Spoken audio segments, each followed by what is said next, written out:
Hallelujah, hallelujah.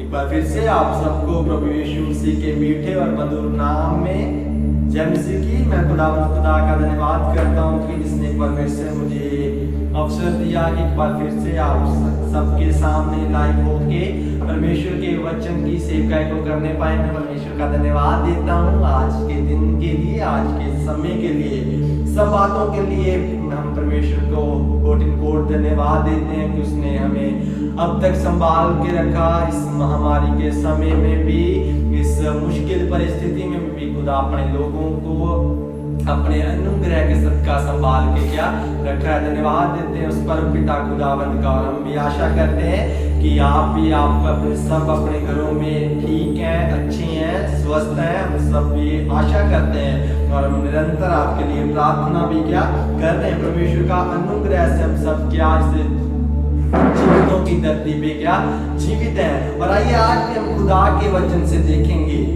पहला शमूएल उसका 4 अध्याय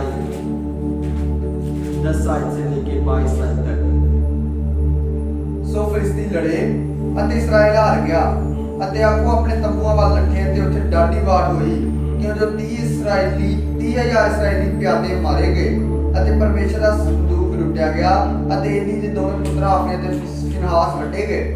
तद बिंजामीन ਦਾ ਇੱਕ ਮਨੁੱਖ ਫੌਜ ਦੇ ਵਿੱਚੋਂ ਨੱਠਾ ਅਤੇ ਲੀੜੇ ਪਾਏ ਹੋਏ ਔਰ ਸਿਰ ਵਿੱਚ ਮਿੱਟੀ ਪਾਈ ਹੋਈ ਉਸ ਦਿਨ ਸ਼ਿਲੋ ਵਿੱਚ ਚਪੜਿਆ। ਔਰ ਜਾਂ ਉਹ ਆਇਆ ਤਾਂ ਵੇਖੋ ਏਲੀ ਸੜਕੋਂ ਲਾਂਬੇ ਇੱਕ ਚੌਂਕੀ ਉੱਤੇ ਬੈਠ ਕੇ ਰਿਹਾ ਪਿਆ ਵੇਖਦਾ ਸੀ ਕਿਉਂ ਜੋ ਉਹਦਾ ਮਨ ਪਰਮੇਸ਼ਰ ਦੇ ਸੰਦੂਕ ਦੇ ਕਾਰਨ ਪਿਆ ਕੰਬਦਾ ਸੀ। ਅਤੇ ਜਿਸ ਵੇਲੇ ਉਸ ਮਨੁੱਖ ਨੇ ਸ਼ਹਿਰ ਵਿੱਚ ਜਾ ਕੇ ਸੁਨੇਹਾ ਦਿੱਤਾ ਤਾਂ ਸਾਰਾ ਸ਼ਹਿਰ ਰੋਣ ਪਿੱਟਣ ਲੱਗਾ। ਅਤੇ ਜਾਂ ਸਿਆਪੇ ਦੀ ਆਵਾਜ਼ ਏਲੀ ਨੇ ਸੁਣੀ ਤਾਂ ਉਸਨੇ ਆਖਿਆ ਇਹ ਕਿਹਾ ਰੌਲਾ ਪੈ ਗਿਆ ਅਤੇ ਉਸ ਮਨੁੱਖ ਨੇ ਛੇਤੀ ਨਾਲ ਏਲੀ ਨੂੰ ਆਣ ਖਬਰ ਦਿੱਤੀ। ਅਤੇ ਏਲੀ 98 ਵਰ੍ਹਿਆਂ ਦਾ ਬੁੱਢਾ ਸੀ ਅਤੇ ਉਹਦੀਆਂ ਅੱਖਾਂ ਚੁੰਨੀਆਂ ਹੋ ਗਈਆਂ ਸਨ ਅਤੇ ਉਸ ਨੂੰ ਦਿਸਦਾ ਕੁਝ ਨਹੀਂ ਸੀ। ਸੋ ਉਸ ਮਨੁੱਖ ਨੇ ਏਲੀ ਨੂੰ ਆਖਿਆ ਮੈਂ ਫੌਜ ਤੋਂ ਆਇਆ ਹਾਂ ਅਤੇ ਮੈਂ ਅੱਜ ਫੌਜ ਦੇ ਵਿੱਚੋਂ ਭੱਜਾ ਹਾਂ। ਉਹ ਬੋਲਿਆ ਇਹ ਮੇਰੇ ਪੁੱਤਰ ਕੀ ਖਬਰ ਹੈ। ਉਸ ਨੇ ਘਰ ਵਿੱਚ ਉੱਤਰ ਦੇ ਕੇ ਆਖਿਆ ਇਸਰਾਇਲ ਨੇ ਫਿਲਿਸਤੀਨ ਦੇ ਅੱਗੋਂ ਭਾਜ ਖਾਧੀ ਅਤੇ ਲੋਕਾਂ ਵਿੱਚ ਵੱਡੀ ਵਾੜ ਹੋਈ ਅਤੇ ਤੇਰੇ ਦੋਵੇਂ ਪੁੱਤਰ ਆਫਨੀ ਤੇ ਫਿਨਾਸ ਮਰ ਗਏ ਅਤੇ ਪਰਮੇਸ਼ਰ ਦਾ ਸੰਦੂਕ ਖੁੱਸ ਗਿਆ। ਤਾਂ ਅਜਿਹਾ ਹੋਇਆ ਭਾਈ ਜਿਸ ਵੇਲੇ ਉਹਨੇ ਪਰਮੇਸ਼ਰ ਦੇ ਸੰਦੂਕ ਦੀ ਗੱਲ ਸੁਣੀ ਤਾਂ ਚੌਂਕ ਤੇ ਪਿੱਠ ਭਰਨੇ ਬੂਹੇ ਦੇ ਕੋਲ ਡਿੱਗ ਪਿਆ ਅਤੇ ਉਹਦੀ ਧੌਣ ਟੁੱਟ ਗਈ ਤੇ ਉਹ ਮਰ ਗਿਆ ਕਿਉਂ ਜੋ ਬੁੱਢਾ ਤੇ ਭਾਰਾ ਵੀ ਸੀ ਅਤੇ 40 ਵਾਰ ਇਸਰਾਇਲ ਦਾ ਨਿਆਂ ਕਰਦਾ ਰਿਹਾ। ਉਸਦੀ ਨੌ ਫਿਨਾਸ ਦੀ ਵਹੁਟੀ ਗਰਭਵਤੀ ਸੀ ਅਤੇ ਉਹਦੇ ਜਨਮ ਦਾ ਵੇਲੇ ਨੇੜੇ ਸੀ। ਅਤੇ ਜਦ ਉਹਨੇ ਇਹ ਗੱਲਾਂ ਸੁਣੀਆਂ ਭਾਈ ਪਰਮੇਸ਼ਰ ਦਾ ਸੰਦੂਕ ਖੁੱਸ ਗਿਆ ਹੈ ਅਤੇ ਤੇਰਾ ਸਹੁਰਾ ਭਰਤਾ ਮਰ ਗਏ ਹਨ ਤਾਂ ਉਹ ਨਿਵੀ ਅਤੇ ਜਣੀ ਕਿਉਂ ਜੋ ਜਨਨ ਦੀ ਪੀੜ ਆਣ ਲੱਗੀ। ਅਤੇ ਉਹਦੇ ਮਰਨ ਦੇ ਵੇਲੇ ਉਹਨਾਂ ਤੀਵੀਆਂ ਨੇ ਜੀ ਉੱਥੇ ਸਨ ਉਹਨੂੰ ਆਖਿਆ ਉਧਰ ਨਾ ਕਿਉਂ ਜੇ ਤੈਂ ਪੁੱਤਰ ਜਣਿਆ ਪਰ ਉਹਨੇ ਉੱਤਰ ਨਾ ਦਿੱਤਾ ਸਗੋਂ ਧਿਆਨ ਵੀ ਨਾ ਕੀਤਾ। ਅਤੇ ਉਹਨੇ ਉਸ ਮੁੰਡੇ ਦੇ ਨਾਲ ਇੱਕਾ ਬੋਧ ਧਰਿਆ ਅਤੇ ਬੋਲੀ ਇਸਰਾਇਲ ਤੋਂ ਪ੍ਰਤਾਪ ਜਾਂਦਾ ਰਿਹਾ ਪਰਮੇਸ਼ਰ ਦਾ ਸੰਦੂਕ ਖੁੱਸ ਜੋ ਗਿਆ ਅਤੇ ਉਹਦੇ ਸਹੁਰੇ ਤੇ ਪਰਤਾ ਦੇ ਕਾਰਨ ਵੀ ਅਤੇ ਉਹ ਬੋਲੀ ਪ੍ਰਤਾਪ ਇਸਰਾਇਲ ਤੋਂ ਜਾਂਦਾ ਰਿਹਾ ਕਿਉਂ ਜੋ ਪਰਮੇਸ਼ਰ ਦਾ संदूक खोया गया। प्रार्थना करेंगे। कदूस खुदा प्रभु हम आपका धन्यवाद करते हैं प्रभु जी इन वचनों के लिए। प्रभु जी वचन सत्य है प्रभु जी। जब प्रभु जी मैं इन वचनों के जरिए प्रभु जी आपके वचनों को बांटूं प्रभु मेरे मुंह पर प्रभु जी आपकी पवित्र आत्मा का रिकवाला होने पर प्रभु जो कुछ बोलूं प्रभु जी आपकी पवित्र आत्मा के प्रभु जी आशीष के द्वारा बोलने को प्रभु जी आप मदद करना सहायता करें। लोग सुने प्रभु जी उनको भी बहुत तारीफ से आशीष देना प्रभु जी। आगे के समय को प्रभु जी और आगे के टाइम को प्रभु मैं आपके हाथों में सौंप देता हूँ। दुआ को सुन के दुआ प्रभु यीशु के नाम में मांगते हैं आमीन। आज के वचन से हमने पढ़ा पहला शमूएल द बुक ऑफ फर्स्ट शमूएल चैप्टर 4 वर्सेस 10 to 22। आज हमने देखा पहला शमूएल का 4 अध्याय उसकी 10 से 22 आयत के बीच में। इसके अकॉर्डिंग इसके आधार पर जो मेरा आज का टॉपिक है वो है ग्लोरी ऑफ गॉड। परमेश्वर की महिमा, परमेश्वर की महिमा। इससे पहले मैंने कुछ दिन पहले परमेश्वर के वचन से क्या प्रचार किया था। वो प्रचार इस प्रकार से था परमेश्वर का अनुग्रह। उस दिन हमने क्या देखा था ग्रेस के बारे में और आज क्या हम देखेंगे ग्लोरी के बारे में। उस दिन हम देख रहे थे कि परमेश्वर का अनुग्रह ही हमारे लिए काफी है। हर एक विपदा में, हर एक दुख में, हर एक संकट में उसका अनुग्रह ही हमारे लिए काफी। और उसके अनुग्रह के सदका आज हम क्या जीवितों की भूमि पर क्या जीवित है। ये उसका अनुग्रह, ये उसकी महान करुणा का फल है। और जो आज हम परमेश्वर के वचन में से देखेंगे, ग्लोरी ऑफ गॉड, परमेश्वर की महिमा के बारे में क्या देखेंगे। हमने पढ़ा पहला शमूएल 4 अध्याय उसकी 10 आयत से लेके 22 आयत तक। और यहाँ पर हम क्या बहुत एक सैड स्टोरी को क्या पाते हैं। ये कोई खुशी भरी स्टोरी नहीं है जो हमने पढ़ा, ये खुशी भरा वचन कुछ नहीं है, मगर ये बहुत ही क्या दर्दनाक क्या कहानी है। ये बहुत ही दर्दनाक क्या स्टोरी है जिसको अभी हमने क्या पहला शमूएल उसका 4 अध्याय उसकी 10 से 22 आयत के बीच में क्या पढ़ा। इस आयत में क्या हम पाते हैं एली के बारे में। यहाँ पर परमेश्वर का दास एली जो कि बुढ़ा था, जो बूढ़ा हो गया था, जो 98 वर्ष का क्या हो गया था, और वो क्या मर जाता है। जो परमेश्वर के लोगों का बहुत देर तक, कई वर्षों तक का वो न्याय करता रहा। वो एक याजक था, हाई प्रीस्ट था।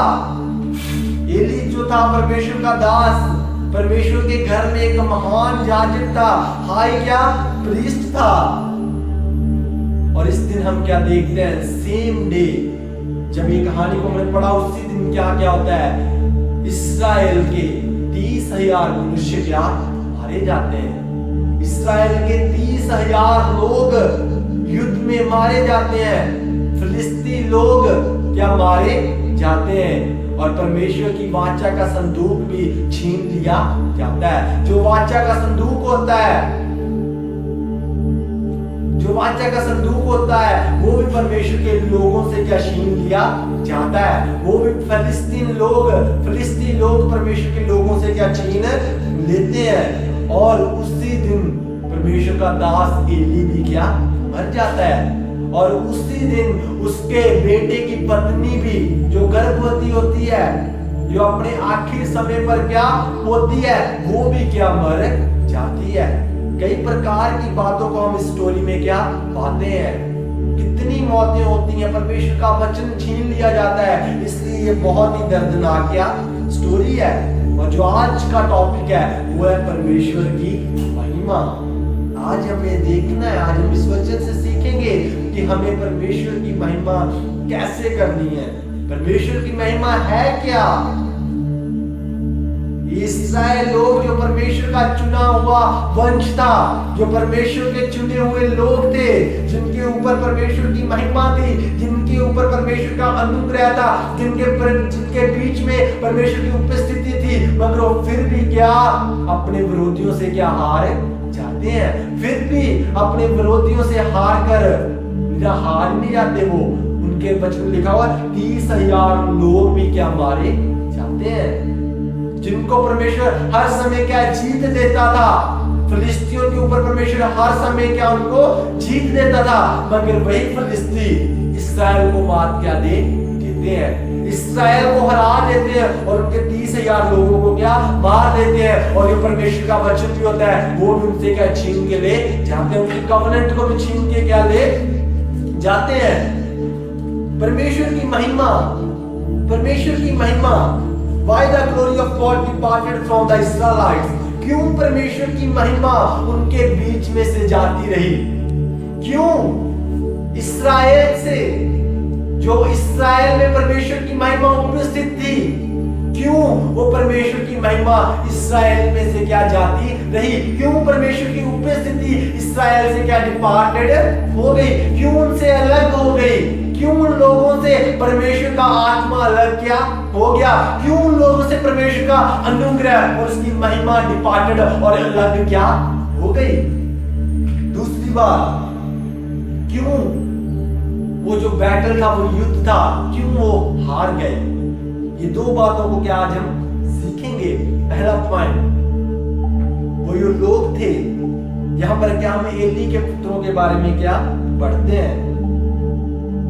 वे पाप के अनुमान को भी क्या जानते थे। पहला पॉइंट, वो पाप के अनुमान को भी क्या जानते थे। उनको पता था, वो परमेश्वर के लोग थे, उनको इनको पता था कि हम यदि ये पाप करेंगे तो परमेश्वर इसका दंड हमारे ऊपर जरूर क्या लेके आएगा। यहाँ पर हम पढ़ते हैं हाफनी और फिनहास के बारे में। वे लोग जानते भी थे, दोनों भाई थे, एली के पुत्र थे, एक महान याजक के वो बेटे थे, मगर वो फिर भी गलत कामों को क्या कर रहे थे। वो जानते भी थे कि परमेश्वर इसका दंड जरूर हम पे क्या लेके आएगा। उनको पता था पाप का अनुमान क्या है। ये नहीं था कि उनको पता नहीं था कि यदि हम ये कर रहे हैं तो इसका अंत क्या होगा। पहला पॉइंट इसलिए यही है, वो पाप के अनुमान को क्या जानते थे, फिर भी उन्होंने पाप क्या किया। हम यदि पढ़ के देखते हैं पहला शमूएल उसका 2 अध्याय उसकी 29 आई। पहला शमूएल उसका 2 अध्याय उसकी 29 आई। ਫਿਰ ਤੁਸੀਂ ਕਾਹਨੂੰ ਮੇਰੇ ਉਸ ਬਲੀ ਅਤੇ ਮੇਰੀ ਭੇਡ ਨੂੰ ਹਾਂ। ਜੋ ਮੇਰੀ ਆਗਿਆ ਨਾਲ ਮੇਰੇ ਘਰ ਵਿੱਚ ਚੜਾਈ ਜਾਂਦੀ ਹੈ ਲੱਤ ਮਾਰਦੇ ਹੋ ਅਤੇ ਤੂੰ ਕਿਉਂ ਆਪਣੇ ਪੁੱਤਰਾਂ ਦਾ ਮੇਰੇ ਨਾਲ ਵਧੀਕ ਆਦਰ ਕਰਦਾ ਹੈ ਜੋ ਤੁਸੀਂ ਮੇਰੀ ਪ੍ਰਜਾ ਇਸਰਾਇਲ ਦੇ ਚੰਗੀਆਂ ਚੰਗੀਆਂ ਭੇਡਾਂ ਨੂੰ ਖਾ ਕੇ ਮੋਟੇ ਬਣੇ। इस जगह में हम क्या पाते हैं, एली के 2 पुत्रों के बारे में, हाफनी और फिनहास के बारे में। इस जगह में क्या हम पढ़ते हैं, वे लोग क्या करते थे, जो भी परमेश्वर के घर में अन्य बलि मेल बलि परमेश्वर के लोग क्या परमेश्वर के सामने क्या परमेश्वर की हैकल में क्या चढ़ाते थे, वे लोग क्या उसको ले जाके क्या खा देते थे। इसलिए परमेश्वर का क्रोध उन पर क्या भड़का। लिखा हो इसलिए मेरी मेल बलि और अन्य बलि जिनको मैंने अपने धाम के चढ़ाने की आज्ञा दी है उन्हें तुम लोग अपने पांव तले क्या रखते हो। जो परमेश्वर के सामने लोग अपने अन्य बलि पाप के लिए जो भी बलि क्या चढ़ाते थे उनसे क्या बचने के लिए, उनसे उद्धार पाने के लिए जो भी लोग सैक्रिफाइसेस क्या करते थे। और ये क्या परमेश्वर के दास के बेटे थे, फिर भी ये उनको क्या अपने पांव के तले क्या थे, क्योंकि ये गलत काम क्या करते थे। और भी बहुत गलत काम जब हम आगे पढ़ के देखते हैं और भी ये बहुत दोनों गलत काम क्या करते थे। इसलिए मेरा पहला पॉइंट था, ये लोगों को पाप का अनुमान भी था। ये लोगों को पता था कि यदि हम आज पाप कर रहे हैं तो इसका अंत क्या है, इसका हमें क्या दंड मिलेगा। फिर भी ये लोग पावर उसकी जानते थे, पाप की शक्ति को क्या जानते, फिर भी ये लोग क्या यही काम क्या कर रहे थे। इसकी वजह से, दोनों की वजह से परमेश्वर की महिमा इस्राएल में से क्या उठ गई। परमेश्वर की महिमा इस्राएल से उठ गई, इसीलिए वे लोग क्या युद्ध को क्या हार गए। इसीलिए वे लोग 30,000 लोग क्या मर गए, इसलिए वे युद्ध को क्या हार गए। क्यों? परमेश्वर की महिमा उनसे लग हुई, क्योंकि ये दोनों परमेश्वर की नाम को, परमेश्वर की चीजों को अपने पांव के तले से नीचे क्या रौंद रहे थे। और दूसरी बात, वो क्यों बैटल हार गए, इसलिए बैटल हार गए इन्हीं कामों की वजह से, इन्हीं अनाज्ञाकारी की वजह से वो बैटल को क्या युद्ध को क्या हार गए, जिसकी वजह से उनके 30,000 लोग क्या मर गए, जिसकी वजह से बहुत कुछ क्या हुआ। जब परमेश्वर के दास एली ने ये सब सुना, वो 98 वर्ष का एक बूढ़ा आदमी था, उसकी आंखों से भी उसको कुछ दिखता नहीं था, मगर बहुत देर से परमेश्वर के लोगों के ऊपर न्याय क्या कर रहा था। जब एक ने सेना में से आके एक ने ये सब बातें क्या उसको क्या बताई, एक मनुष्य ने आके सेना में से सब कुछ उसको क्या बताई, तो उसको क्या हुआ, वो क्या उसी टाइम इसको इस भयानक सदमे को वो सहार ना सका। जब उसने सुना मेरे दोनों बेटे मर गए हैं, वाचा का संदूक छीन लिया गया है, जो परमेश्वर की कवनेंट थी, जो वाचा का संदूक था, परमेश्वर का वचन था, वो फिलिस्तियों के पास है, परमेश्वर के लोगों के पास से छीन लिया गया है, तो इस सदमे को सहार ना सका। वो बाहरी था, जिसकी वजह से वो नीचे गिर गया, वो इस सदमे को सहार ना पाया, जिसकी वजह से वो नीचे गिर गया और उसकी गर्दन में क्या लिखा हुआ है, टूट गई, जिसकी वजह से वो क्या मर गया। 30,000 लोग तो मरे ही मरे। जो परमेश्वर का दास था एली, जो इतने वर्षों से 98 वर्षों से परमेश्वर के लोगों के ऊपर राज कर रहा था, न्याय कर रहा था, वो भी उस दिन क्या मर गया। वो भी इस बात को सहन नहीं कर पाया कि परमेश्वर की वाचा, आर्क ऑफ द कवनेंट क्या छीन ली गई है। वो भी इस बात को सहारे नहीं पाया और वो भी क्या मर गया। जब हम पढ़ के देखते हैं समसून के बारे में, मेरे अजीजों, समसून के बारे में, जिसको परमेश्वर ने इतनी पावर दी हुई थी, उसको भी पता था कि यदि मैं पाप करूंगा तो मेरे साथ क्या हो सकता है, मगर फिर भी पाप में क्या वो आ गया। औरत की बातों में आके उसने कहा कि जो तो इतना कुछ करता है, इतने लोगों को तो एक साथ ही क्या मार देता है, एक सिंह को भी क्या उसने मार दिया। उसने पूछा ये कैसे है, पहले वो बहुत कुछ बोलता है, ये ऐसे है वैसे है वैसे है, मगर वो क्या बोलती है, ये सब कुछ तू मेरे साथ क्यों झूठ क्यों बोल रहा है। मगर आखिर का कागज में लिखा हुआ है, वो तंग आके उसको अपना राज क्या बता देता है। वो पूछती है उससे, ये क्या कारण है, क्यों तू इतना बलवान है।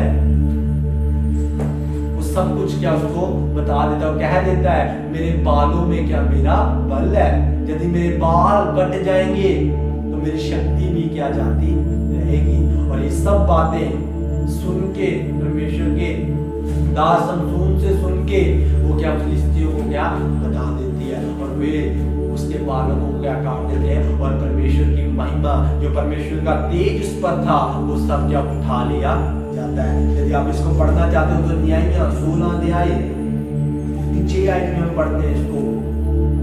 न्यायियां 16 अध्याय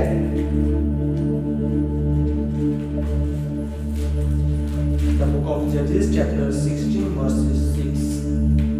तब दलीला ने समसून ਨੂੰ ਆਖਿਆ, ਮੈਨੂੰ ਇਹ ਦੱਸ ਤਾਂ ਜੋ ਤੇਰੀ ਡਾਢੀ ਸ਼ਕਤੀ ਕਿਸ ਕਰਕੇ ਹੈ ਅਤੇ ਤੈਨੂੰ ਕੋਈ ਕਿੱਕਰ ਮੰਨੇ ਜੋ ਤੈਨੂੰ ਅਧੀਨ ਕਰ ਲਵੇ। हाँ, इस जगह में पढ़ते हैं दलीला सब कुछ क्या उसको पूछती है और जब ये तंग आके सब क्या उसको बता देता है और उसी समय परमेश्वर की महिमा समसून से क्या उठ जाती है। मेरे चीजों, आज हमें भी पता है, जितने लोग मसीह को जानते हैं या नहीं जानते, सबको ये पता है कि यदि आज हम पाप करते हैं, पाप की मजदूरी क्या मौत है। रोमियो 6 उसकी 23 आयत इस प्रकार से लिखा हुआ है, The wages of sin is death। पाप की मजदूरी क्या मौत है। हम यहाँ पर भी वही बात को पाते हैं। एली के 2 पुत्रों ने पाप किया, जिसकी वजह से इसका दंड कितने लोगों को क्या भुगतना पड़ा, पूरे इस्राएल को इसका दंड क्या भुगतना पड़ा। मेरे चीजों, आज हो सकता हम भी अपने घरों में हैं, हम भी अपने परिवारों में एक जन पाप करता है, मगर परमेश्वर की महिमा पूरी फैमिली से क्या उठ जाती है।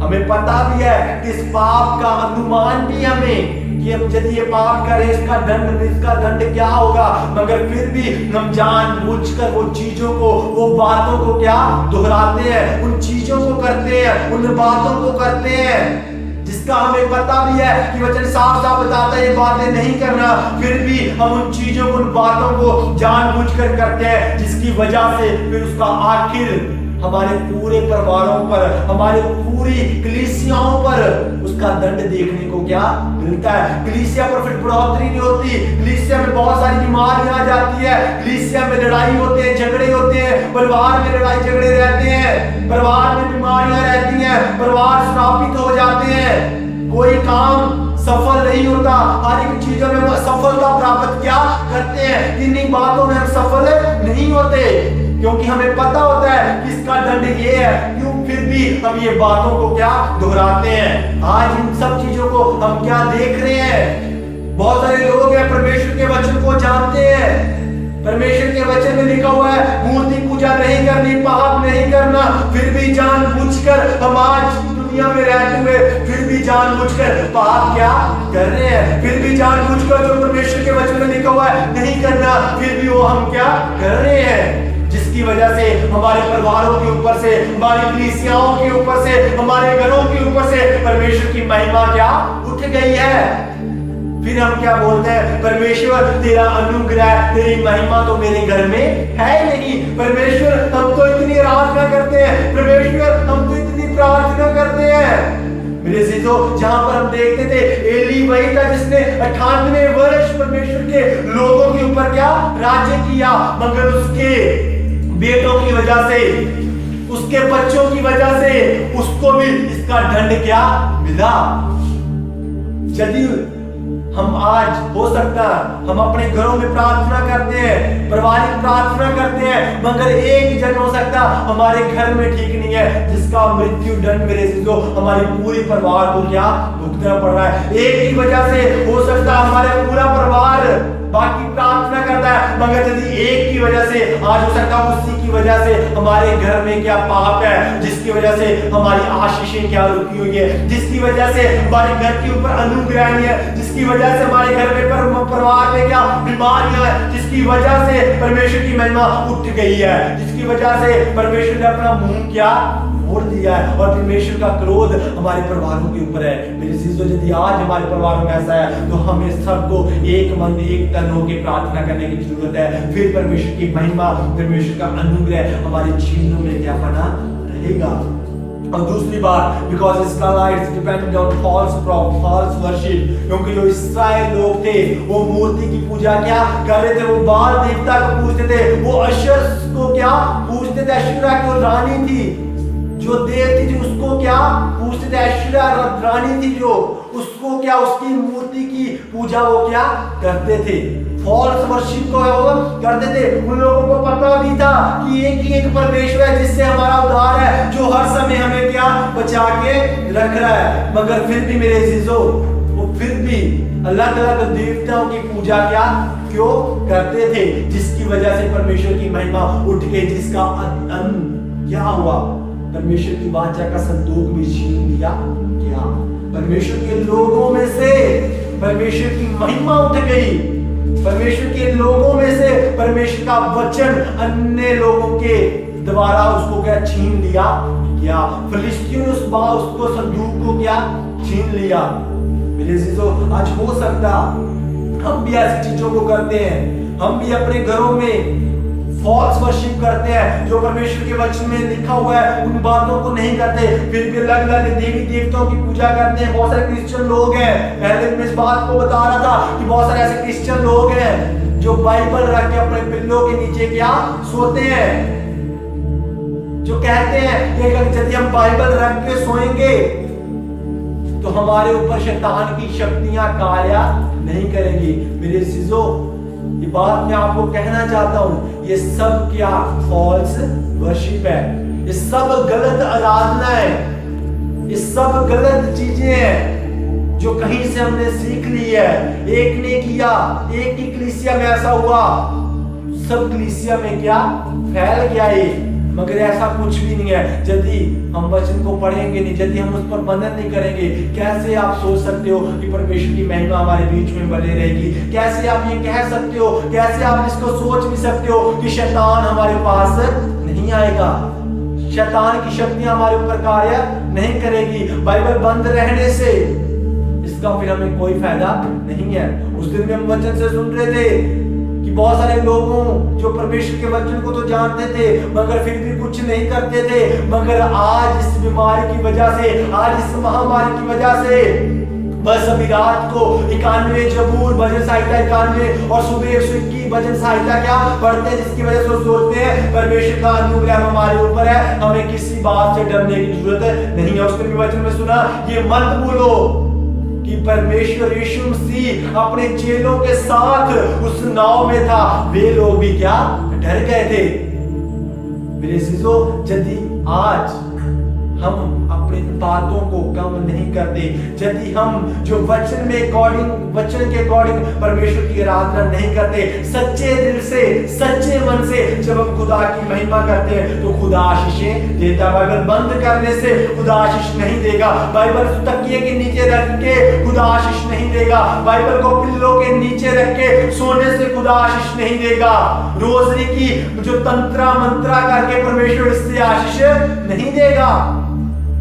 अपने गलों में स्लीमें पहन के, अपने गलों में रोजरी पहन के, अपने हाथों में रोजरी को पहन के, अपने हाथों में स्लीमों के निशान को उसको गुंदवा के बनवा के यदि हम सोचते हैं कि परमेश्वर ऐसे हमें आशीषित करेगा, मेरे चीजों ये गलत है। ये सब गलत आराधना को, गलत शिक्षा को क्या दर्शाता है।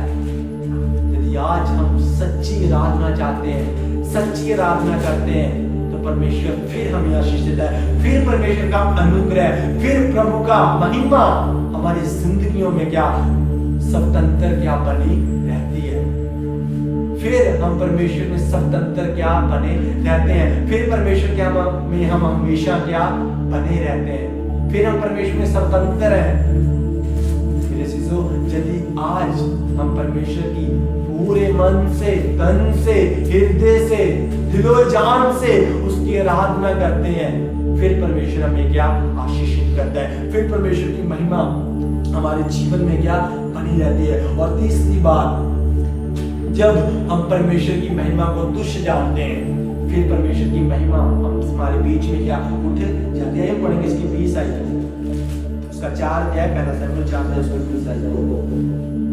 ਅਤੇ ਉਹ ਮਰਨ ਦੇ ਵੇਲੇ ਉਹਨਾਂ ਤੀਵੀਆਂ ਨੇ ਜੋ ਉੱਥੇ ਸਨ ਉਹਨੂੰ ਆਖਿਆ ਉਧਰ ਨਾ क्यों जाता पुत्र जनाया है। और इस जगह में हम देखते हैं जब परमेश्वर का दास भी मर जाता है और जब उसकी पत्नी, उसके बेटे की पत्नी, फिनहास की पत्नी ये बात सुनती है, उस समय वो क्या अपने जन्ने के टाइम पे क्या पूरा टाइम पूरा कर चुकी होती है, बहुत नजदीक होती है। जब वो ये बातें सुनती है कि परमेश्वर की वाचा का संदूक छीन लिया गया है, इतने लोग मर गए, मेरा पति भी मर गया है, मेरा ससुर भी क्या मर गया है, जब ये सब बातें वो क्या सुनती है, उसी टाइम वो अपनी पीड़ा को क्या चलती है, उससे क्या बेटा होता है। और जितनी स्त्रियां वहां पर वचन में लिखा पढ़ते हैं, जितनी स्त्रियां वहां पर क्या होती हैं, वे सब क्या कहती हैं, वे सब कहती हैं कि तू ना डर, ना घबरा, उधर ना,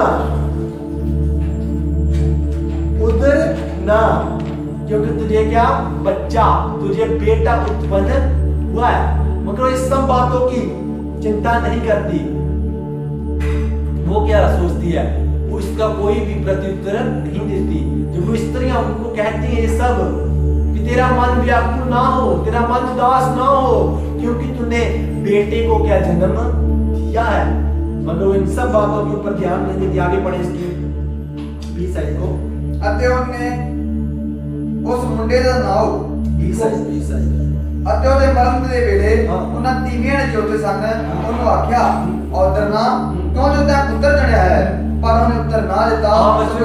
उसने कहा, उन लोगों ने कहा, उन स्त्रियों ने कहा, तू व्याकुल ना हो क्योंकि तुझे बालक उत्पन्न क्या हुआ है। और वचन में साफ लिखा, उसने कुछ ध्यान ना दूंगा। और परमेश्वर के संदूक के छीन लिए जाने के कारण, ससुर के और पति की मौत के कारण उसका ध्यान उन बातों पे नहीं था कि मुझे बेटा पैदा हुआ, मैंने बेटा उत्पन्न किया है।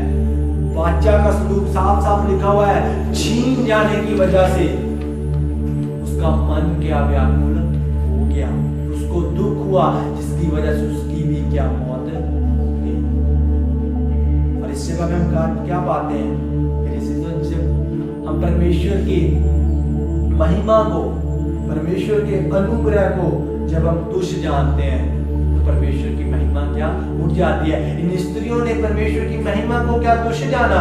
इन स्त्रियों ने कहा तेरा मन व्याकुल ना हो, तू ना घबरा, ना डर, क्योंकि तुझे बेटा उत्पन्न हुआ। मगर वो क्या करती है, उसको क्या होता है, उसको परमेश्वर के संदूक का फिक्र होता है, उसको परमेश्वर के संदूक की चिंता होती है। उसको ये चिंता नहीं होती कि मुझे बेटा हुआ है। ये सब चीजों को एक साइड पे क्या वो रख देती है, उसको इस बात की चिंता रहती है, जिसकी वजह से उसकी मौत हो जाती है कि परमेश्वर का संदूक हमारे बीच में से छीन लिया गया है। परमेश्वर की महिमा हमारे बीच में से क्या छीन ली गई है, परमेश्वर की महिमा हमारे ऊपर से उठा ली गई है। मेरे से तो बहुत बार होता है, हम भी परमेश्वर की महिमा को क्या तुच्छ जानते हैं, हम खुशी में परमेश्वर की आराधना को क्या भूल जाते हैं, खुशी में परमेश्वर की महिमा को क्या तुच्छ जान देते हैं, जिसकी वजह से फिर परमेश्वर की महिमा क्या उठ जाती है। और आगे हम यदि पढ़ते हैं वचन में लिखा हुआ है, उसने ये कहकर उसका नाम इकाबोध रखा। उसने अपने बेटे का नाम इकाबोध रखा, जिसका मतलब, जिसका मीनिंग है कि इस्राएल के ऊपर से, परमेश्वर के लोगों के ऊपर से परमेश्वर की महिमा क्या उठ गई है। हालेलुया, परमेश्वर की महिमा क्या उठ गई है। मेरे अजीजों, आज यदि हम भी परमेश्वर की महिमा को तुच्छ जानते हैं तो परमेश्वर की महिमा हमारे बीच में से क्या उठ जाएगी। परमेश्वर का अनुग्रह हमारे बीच में ना रहेगा। परमेश्वर की महिमा हमारे बीच में से क्या जाती रहेगी। फिर उसने कहा, इस्राएल में से महिमा उठ गई है क्योंकि परमेश्वर का संदूक छीन लिया गया है। यदि आज हम भी बुरे कामों को करते हैं, बुरी रीतियों को करते हैं, गलत आराधना को करते हैं, परमेश्वर की वचन की अनाज्ञाकारी करते हैं, परमेश्वर के वचन को तुच्छ जानते हैं, तो मेरे अजीजों, आज हमारे घरों में भी परमेश्वर की महिमा क्या उठ जाएगी। हमारे घरों में, परिवारों में, कलीसियाओं में परमेश्वर की महिमा क्या उठ जाएगी। हो सकता है आज हमारे पास बहुत बढ़िया बढ़िया चर्च हो, एक ब्यूटीफुल चर्च की बिल्डिंग हो, अच्छी परमेश्वर की आराधना करने के लिए, परमेश्वर की महिमा करने के लिए, परमेश्वर का भवन हो, आराधना करने के लिए बहुत ही अच्छा चर्च हो, अच्छे लोग हो, अच्छी कलीसिया हो, नंबर हो कलीसिया में, बहुत सारे लोग हो, मगर यदि आज उन सब चीजों में परमेश्वर की महिमा नहीं है तो इस बात का कोई महत्व नहीं है। There is no meaning then, तब उस चीजों का कोई महत्व नहीं है यदि परमेश्वर की महिमा नहीं है। ये सब चीजें फिर क्या व्यर्थ है। घर व्यर्थ है, परमेश्वर की हैकल जो भी हमने अच्छी बिल्डिंग हो सकता बना रखी हो, यदि परमेश्वर का अनुग्रह, उसकी महिमा उसके बीच में नहीं है, ये सब बातें क्या व्यर्थ है। मेरे अजीजों, आज हमें परमेश्वर की महिमा की क्या जरूरत है। हो सकता है आज हम कम है, आज हम अपने घरों में रहकर कम लोगों में आराधना कर रहे हैं। पारिवारिक रूप में यदि आज हम अच्छी रीति से आराधना करेंगे तो ये सब कुछ क्या व्यर्थ नहीं है। फिर हमारे घरों में महिमा क्या बनी रहेगी यदि हम एक मन होके, एक तन होके अच्छी रीति से परमेश्वर की आराधना करेंगे तो फिर परमेश्वर की महिमा क्या बनी रहेगी। और आइए आगे हम परमेश्वर के दास के बारे में पढ़ेंगे। परमेश्वर का दास सैमुएल, उसने क्या किया जब ये सब कुछ वाचा का संदूक छीन लिया गया। परमेश्वर का दास एली था जो मर गया, तो उसने क्या किया। मेरे अजीजों, जब ये सब कुछ होता है हमारे परिवारों में, फिर हमें किस बात की जरूरत है, हमें फिर आत्मिक जागृति की क्या जरूरत है।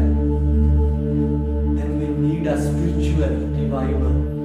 तब हमें आत्मिक जागृति की क्या जरूरत है। जब हम फिर आत्मिक में, अपनी आत्मिकता में नहीं बढ़ेंगे, हमारे जीवनों में आत्मिक जागृति नहीं आएगी, तब तक परमेश्वर की महिमा फिर नहीं आ सकती। तब तक हमारे जीवनों में परमेश्वर की महिमा क्या नहीं आ सकती। हम पढ़ेंगे पहला सैमुएल उसका 7 अध्याय, पहला सैमुएल उसका 7 अध्याय उसके 3 और 4 अध्याय पढ़ेंगे। सैमुएल ने इस्राएल ਦੇ ਸਾਰੇ ਟੱਬਰ ਨੂੰ ਸੱਦ ਕੇ ਆਖਿਆ, जੇकर ਤੁਸੀਂ ਆਪਣੇ ਸਾਰੇ ਮਨ ਨਾਲ ਯਹੋਵਾ ਦੀ ਵੱਲ ਮੁੜੋ। हाँ, फिर इस जगह पे सैमुएल क्या करता है, वो पूरे इस्राएल को क्या बुलाता है। जब वाचा का संदूक छीन लिया जाता है, परमेश्वर की महिमा उठ जाती है, फिर परमेश्वर का दास सैमुएल आके पूरे इस्राएल के घराने को क्या इकट्ठा करता है और कहता है, हाँ ਤਾਂ ਨਾ ਉੱਪਰੇ ਦੇਵਤਿਆਂ ਅਤੇ ਅਸਤਾਰੋਤ ਨੂੰ ਆਪਣੇ ਵਿਚਕਾਰ ਕੱਢ ਸੁੱਟੋ। हाँ, वो कहते हैं पूरे दिल से यहोवा की उपासना करो और उन सब पुराने देवताओं को, पराये देवताओं को, अश्तारोत और हर एक देवियों को अपने बीच में क्या निकाल दो और यहोवा की और अपना मन लगाकर उसकी उपासना करो, तब वह तुम्हें फिलिस्तियों के हाथों से क्या छुड़ाएगा। परमेश्वर का दास उनको ये सब बातें कहता है। और अगली आयत में 4 आयत में हम पढ़ते हैं, हाँ तब इस्राएलियों ने हाँ गालीम ते अस्तारोत ਨੂੰ ਕੱਢ ਸੁੱਟਿਆ। तब इस्राएलियों ने वो सब देवताओं को क्या निकाल दिया ਅਤੇ यहोवा ਦੀ सेवा की और यहोवा की क्या सेवा की। और आगे परमेश्वर इसका प्रत्युत्तर क्या देते हैं, आइए पढ़ेंगे 10 और 12 आयत को। इसी की 10 और ਜਿਸ 12। ਵੇਲੇ ਸੈਮੂਅਲ ਉਹ ਸੌਂਪ ਦੀ ਬਲੀ ਨੂੰ ਚੜਾਉਂਦਾ ਪਿਆ ਸੀ ਤਾਂ ਫਿਲਿਸਤੀ ਇਸਰਾਏਲ ਦੇ ਸਾਹਮਣੇ ਲੜਨ ਲਈ ਆਏ। हाँ ਤਦ ਯਹੋਵਾ ਫਿਲਿਸਤੀਆਂ ਦੇ ਉੱਤੇ ਉਸੇ ਦਿਨ ਵੱਡੀ ਗੜਕ ਨਾਲ ਗੱਜਿਆ ਅਤੇ ਉਹਨਾਂ ਨੂੰ ਘਬਰਾ ਦਿੱਤਾ। हाँ, फिर जब वो लोग अपने पापों से क्या मुड़ गए, उन्होंने हर एक बात का अंगीकार कर लिया, परमेश्वर के सामने अच्छी रीति से उसकी उपासना करने लगे, तब परमेश्वर ने उन लोगों को फिलिस्तियों से हाथों से क्या छुड़ा दिया। और आइए पढ़ेंगे उसकी 12 आयत को। ਤਾਂ ਸੈਮੂਅਲ ਇੱਕ ਪੱਥਰ ਲੈ ਕੇ ਉਹਨੂੰ ਮਿਸਪਾ ਹਾਂ। ਅਤੇ ਸ਼ਹਿਰ ਦੇ ਵਿਚਕਾਰ ਖਿਲਾਰਿਆ ਅਤੇ ਉਹਦਾ ਨਾਮ ਅਬਲ ਹਜ਼ਰ ਧਰਿਆ। इससे पहले हम 11 आयत को पढ़ेंगे। ਅਤੇ ਇਸਰਾਇਲ ਦੇ ਲੋਕਾਂ ਨੇ ਮਿਸਪਾ ਤੋਂ ਨਿਕਲ ਕੇ ਫਿਲਿਸਤੀਆਂ ਦਾ ਪਿੱਛਾ ਕੀਤਾ ਅਤੇ ਬੈਤਕਰ ਦੇ ਹੇਠ ਤੋੜੀ ਉਹਨਾਂ ਨੂੰ ਮਾਰਦੇ ਤੁਰੇ ਗਏ। हाँ, इस जगह में जो लोग हार गए थे, जिनके 30,000 मनुष्य मर गए थे, जब उन्होंने अपने पापों का अंगीकार किया, परमेश्वर ने इस जगह में उनको क्या जीत दी। और परमेश्वर के दास ने उस जगह का नाम एबेनेजर रखा कि यहाँ तक यहोवा ने हमारी सहायता की है। एबेनेजर का अर्थ कि परमेश्वर हमारी सहायता करता है। मेरे चीजों, जब आज हम भी अपनी आत्मिक जागृति में बढ़ते हैं, यदि हम पाप में फंसे हुए हैं, तो आज यदि हम परमेश्वर के सामने फिर से उन सब देवी देवताओं को अपने घरों से निकाल के, अपने मनों से निकाल के, अपने जीवनों से निकाल के आज हम परमेश्वर की आराधना सच्चे तन और मन से करते हैं, तो परमेश्वर फिर से हमें क्या बहाल करेगा। फिर परमेश्वर की महिमा हमारे जीवनों में क्या आ जाएगी। फिर परमेश्वर अपने लोगों को क्या आशीषित करेगा। फिर परमेश्वर अपने लोगों की हर एक दुहाई को, प्रार्थना को क्या सुनेगा। ये पढ़ेंगे 2 कुरिन्थियों उसका 4 अध्याय उसकी 6 आयत को पढ़ेंगे। ਕਿਉਂ ਜੋ ਪਰਮੇਸ਼ਰ ਜਿਹਨੇ ਆਖਿਆ ਸੀ ਜੋ ਹਨੇਰੋਂ ਚਾਨਣ ਚਮਕੇ ਹਾਂ। ਉਹ ਸਾਡੇ ਮਨਾਂ ਵਿੱਚ ਚਮਕਿਆ ਭਈ ਪਰਮੇਸ਼ਰ ਦੇ ਤੇਜ ਦਾ ਗਿਆਨ ਮਸੀਹ ਦੇ ਮੁਖ ਵਿੱਚ ਪ੍ਰਕਾਸ਼ ਕਰੇ। हाँ, इस जगह में क्या परमेश्वर का तेज, परमेश्वर की महिमा हमारे जीवनों से तभी हम उसको देख सकते हैं जब हम यहोवा की उपासना सच्चे दिल से, सच्चे मन से, सच्चे हृदय से करते हैं, तभी उसका तेज हमारे जीवनों में से क्या चमकेगा। तभी अंधेरे में वो ज्योति क्या चमकेगी मेरे अजीजों। तभी जो परमेश्वर की महिमा की ज्योति हमारे जीवनों में है, तभी वो क्या चमकेगी यदि हम यहोवा अपने परमेश्वर की उपासना सच्चे दिल से करते हैं। फिलिप्पियों उसका 4 अध्याय उसकी 19 आयत। फिलिप्पियों 4 अध्याय। ਅਤੇ ਮੇਰੇ ਪਰਮੇਸ਼ਰ ਤੇਜ ਵਿੱਚ ਆਪਣੇ ਧਨ ਦੇ ਅਨੁਸਾਰ ਤੁਹਾਡੀ ਹਰੇਕ ਤੋੜ ਨੂੰ ਮਸੀਹ ਯਿਸੂ ਵਿੱਚ ਸੰਪੂਰਨ ਕਰੇਗਾ। हाँ, फिर परमेश्वर अपनी महिमा के साथ, अपने अनुग्रह के साथ हमारी हर एक घटी को भी क्या पूरा करेगा। मेरे चीजों, आज हमें परमेश्वर की महिमा की क्या जरूरत है। यदि आज परमेश्वर की महिमा हमारे बीच में है, यदि परमेश्वर का अनुग्रह हमारे बीच में है, तो परमेश्वर हमारी हर एक वस्तु को, हर एक चीज को क्या पूरा करेगा। पहला कुरिन्थियों 10:31 इस प्रकार से परमेश्वर का दास पौलुस लिखता है, सो तुम चाहे खाओ, चाहे पियो, चाहे जो कुछ करो, सब कुछ परमेश्वर की महिमा के लिए करो। आज हमें हर एक चीज परमेश्वर की महिमा के लिए क्या करनी है। यदि परमेश्वर की महिमा के लिए हर एक बात को हम करते हैं, तो परमेश्वर हमें ऊंचाइयों पे क्या लेके जाएगा। फिर हमारे घर में कोई बीमारी नहीं रहेगी, फिर हमारे घरों में कोई संकट नहीं रहेगा, कोई भी चीज हमारे घरों के ऊपर कार्य नहीं कर सकती मेरे अजीजों। फिर परमेश्वर की महिमा हमारे जीवनों में क्या बनी रहेगी। आज यदि हम परमेश्वर की महिमा सच्चे दिल से, आराधना मन से करते हैं, तो परमेश्वर की महिमा हमारे जीवन में निरंतर क्या बनी रहेगी। आज हमें जरूरत है, हमें आत्मिक रीति की क्या जरूरत है, हमें आज आत्मिक जागृति की क्या जरूरत है, परमेश्वर की महिमा की क्या जरूरत है। आज यदि हम परमेश्वर की महिमा हमारे बीच में है, जैसे परमेश्वर ने इस्राएलियों को फिर से छुड़ाया, फिर से परमेश्वर का संदूक इस्राएलियों में क्या आ गया, फिर से परमेश्वर की महिमा, परमेश्वर का वचन इस्राएलियों के बीच में आ गया। आज उसी प्रकार से यदि आज हम अच्छी रीति से परमेश्वर की आराधना करते हैं, तो परमेश्वर की महिमा हमारी जिंदगियों में, परमेश्वर की महिमा हमारे घरों में, हमारे चर्चिस में, हर एक रीति से परमेश्वर की महिमा हमारे जीवनों में क्या आ जाएगी। फिर परमेश्वर हर एक चीज से क्या हमें आशीषित करेगा, हर एक बीमारी को परमेश्वर हमें निकाल देगा, किसी बात की गलती नहीं होने देगा। फिर परमेश्वर की ज्योति, परमेश्वर की महिमा हमारे जीवनों में क्या चमकेगी मेरे जिसो। परमेश्वर का वचन आज सत्य है, और यही वचन क्या हमें हौसला और तसल्ली क्या देता है। परमेश्वर वचनों के जरिए हम सबको बहुत आगे से क्या आशीष देता है। परमेश्वर की महिमा हमेशा आपकी